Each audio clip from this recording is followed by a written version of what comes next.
We're going to pause a moment before finishing the creation week and talk about evidence. How do we know the Bible story of creation is true?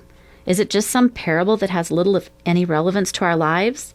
Or are there indications in the world around us that God is the maker and designer of everything? That this world was created by the command of God in 7 literal days? First, it's important to understand that there is only one set of evidence consisting of this world and everything in it. For a long time, I always thought of it as 2 sets of evidence, one that supported creation and one that supported evolution. In reality, there is one body of evidence with different interpretations. In Psalm 19, verses 1 and 2, King David said, "The heavens declare the glory of God, and the expanse, or sky, proclaims his handiwork. Day to day pours forth speech, and night to night reveals knowledge." The complexity of God's vast creation is one way we can see his hand at work. Even though it's been marred by sin, an underlying order remains.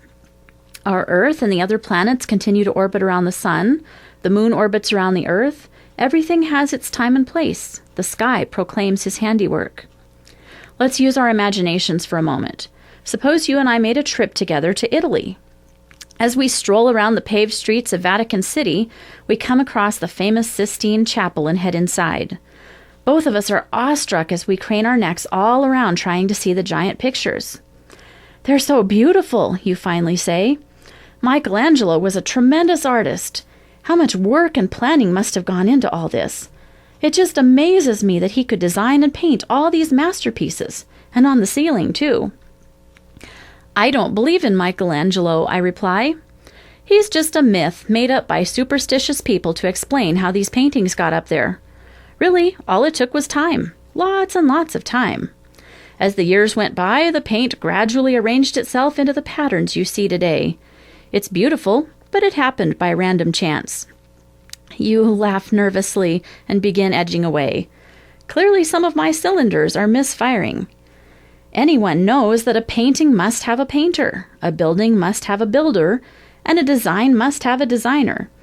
And yet we look at the world around us with systems and organisms vastly more complicated than a painting and believe that it came about randomly through a string of progressive accidents.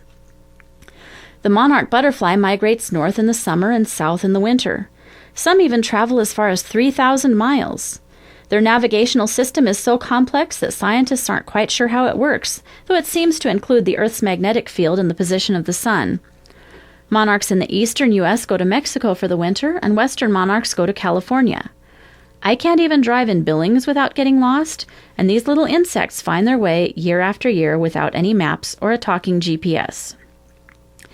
In the book On the Origin of the Species, where the theory of evolution was first proposed, Charles Darwin wrote, "If it could be demonstrated that any complex organ existed, which could not possibly have been formed by numerous successive slight modifications, my theory would absolutely break down, but I can find no such case."